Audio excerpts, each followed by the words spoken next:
Halo guys, apa kabar kalian semua? Semoga baik-baik saja. Balik lagi dengan saya, Irfan Eko Saputra di channel Ekonime 47. Di musim summer 2023 ini, seperti biasa kita selalu disuguhkan dengan banyak anime-anime yang menarik. Terutama di musim ini, rilis dua anime yang paling saya tunggu, yaitu Jujutsu Kaisen season kedua dan Mushoku Tensei season kedua. Tapi saya tidak nonton anime-anime tersebut.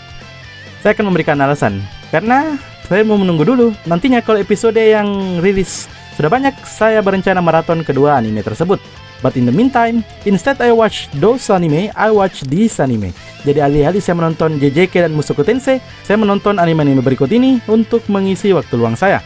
Tapi sebelumnya saya mau bertanya ke teman-teman, ada berapa banyak anime musim ini yang kalian ikuti guys? Silahkan komen di bawah, oke?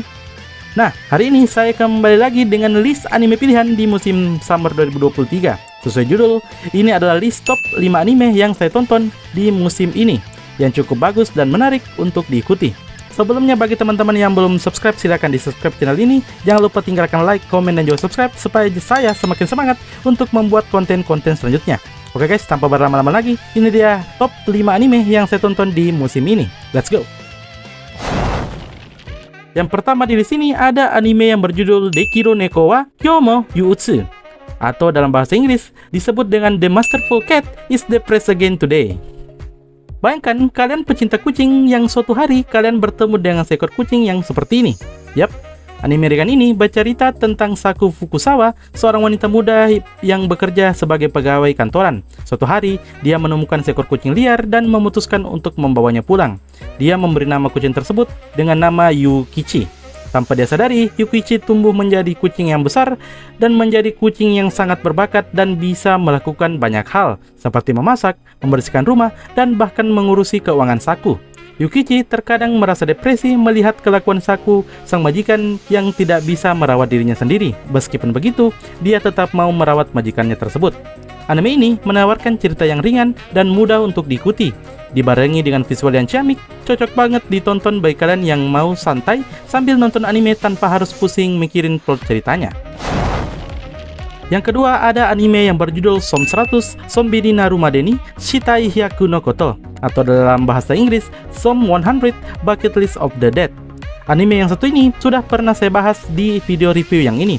Bagi teman-teman yang belum nonton, silahkan ditonton videonya, linknya ada di deskripsi. Singkatnya, anime ini bercerita tentang Akira Tendo yang adalah seorang pegawai di salah satu perusahaan gelap di Tokyo.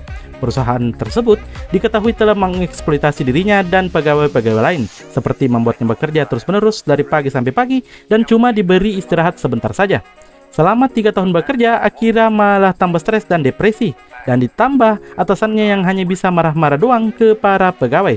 Serta puncaknya adalah ketika dia melihat gadis pujaannya, yaitu Saori, yang di-bang di kantor oleh bosnya sendiri. Sampai akhirnya, bencana zombie pun terjadi yang mengubah hidup Akira menjadi 180 derajat lebih menyenangkan.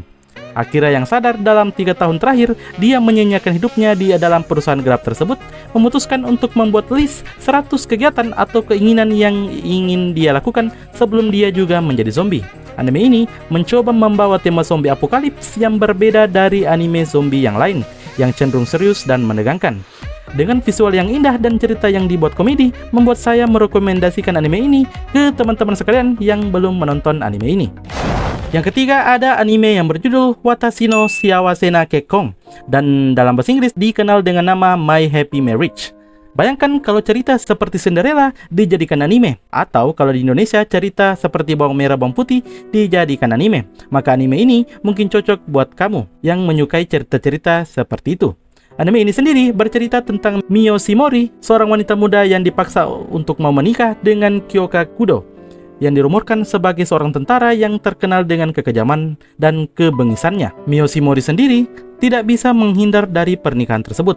Selama hidupnya, Mio tidak dapat merasakan kasih sayang dari orang tuanya sendiri dikarenakan ayahnya yang telah menikah lagi dengan kekasih barunya seusai ibunya meninggal. Setelahnya, Mio selalu mendapat perlakuan buruk dari ayah dan istri barunya itu. Mio adalah gadis baik yang tidak pernah mendapat keberuntungan dalam hidupnya.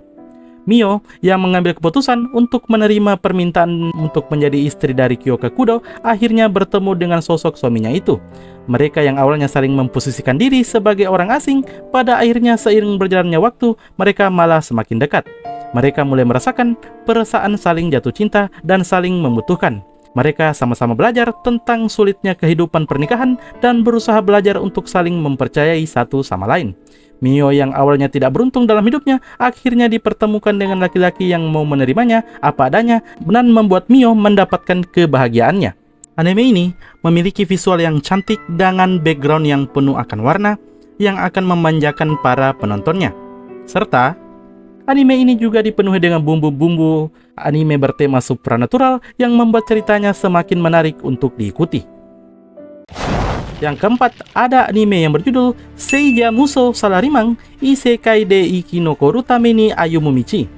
Anime isekai ini bercerita tentang seorang pria pegawai kantoran Jepang yang berusaha memenuhi target perusahaan tempat dia bekerja. Dia pun berusaha untuk mencari klien yang mau menerima proyeknya. Setelah sekian kali gagal mendapat klien, akhirnya ada juga yang mau menyetujui proyeknya. Tapi sayang, di hari yang sama, dia malah tewas dikarenakan peluru nyasar yang ditembakkan oleh seorang pelaku kriminal. Oleh dewa, dia pun kemudian dibangkitkan di sebuah dunia lain yang bernama Galdardia. Dunia di mana monster dan sihir itu nyata. Di dunia baru tersebut, dia dikenal dengan nama Luciel. Ketika masuk sebuah kerajaan, dia mengaku berprofesi sebagai healer atau tabib. Di kerajaan itulah dia bertemu dengan Lumina. Lumina adalah seorang kesatria cantik dan tangguh, serta merupakan seorang kapten paladin wanita. Dia kemudian membawa Luciel untuk mendaftarkan diri sebagai healer di kerajaan tersebut. Setelah mendaftar, Luciel baru tahu kalau healer di kota tersebut sangatlah sedikit. Diketahui di kota itu, para healer mematok harga yang sangat tinggi dan hanya bisa dipenuhi oleh orang kaya saja. Akibatnya, para petualang miskin pun sulit mendapatkan akses pengobatan yang layak. Luciel kemudian bertekad untuk menjadi healer handal dan membantu banyak orang. Dia pun mulai mempelajari hal-hal dasar supaya bisa menggunakan sihir penyembuh. Nah, apa yang menarik di anime isekai ini adalah kalau biasanya si isekai identik dengan karakter yang OP atau overpower dan dikelilingi oleh wanita cantik, lain halnya dengan Luciel yang memulai semuanya dari nol. Nantinya dia akan masuk di guild petualang dan menjadi healer di sana guna membantu mengurangi jumlah petualangan yang mati karena serangan monster. Yang saya suka juga dari anime ini adalah karakter wanitanya yang dibuat dan digambar dengan sangat cantik, contohnya seperti Lumina, Nanaela, dan Monica. Anime ini cocok buat kita yang tidak usah terlalu memikirkan plot dan cukup menikmati alur cerita yang dibawakan atau disuguhkan oleh anime ini. Yang terakhir di list ini ada anime yang berjudul Level 1 Mao to One Room Yusa. Anime ini bercerita tentang seorang raja iblis yang 10 tahun lalu dikalahkan oleh pahlawan yang bernama Max bersama kelompoknya. Untuk mendapatkan kembali kekuatannya, sang raja iblis memutuskan untuk tertidur lelap. Namun ketika dia terbangun, tubuh raja iblis mengecil dan berubah menjadi gadis yang mini, sangat berbeda dari bentuk aslinya yang dulunya besar dan menakutkan. Penasaran dengan apa yang sedang dilakukan musuhnya, sang raja iblis pun memutuskan untuk mengunjungi Max, sang pahlawan.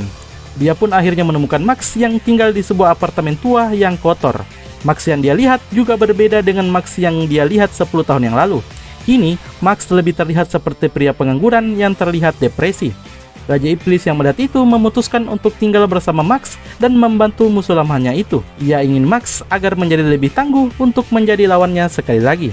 Setidaknya, itulah alur cerita dari anime ini. Yang menarik dari anime ini bagi saya adalah grafiknya yang mengingatkan saya dengan anime-anime jadul era 90-an. Dan juga yang membuat saya betah dan menunggu episode demi episode adalah di anime ini karakter wanitanya digambarkan dengan cantik dan juga seksi. Sebut saja seperti Raja Iblis sendiri yang bisa mengubah dirinya menjadi gadis cantik. Ada juga asisten sang Raja Iblis yang bernama Zenia yang tak kalah cantiknya. Anime ini penuh akan komedi ringan dan juga fanservice yang memuaskan.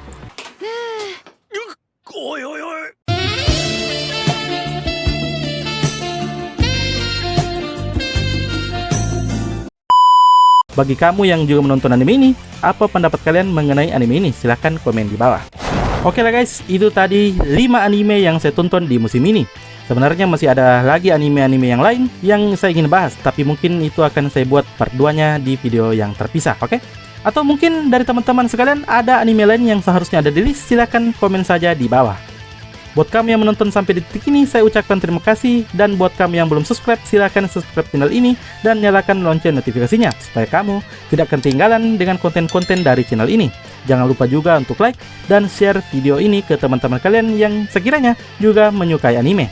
Sampai di sini dulu guys pembahasan kita hari ini. Sampai bertemu lagi di video-video selanjutnya. Oke, bye-bye.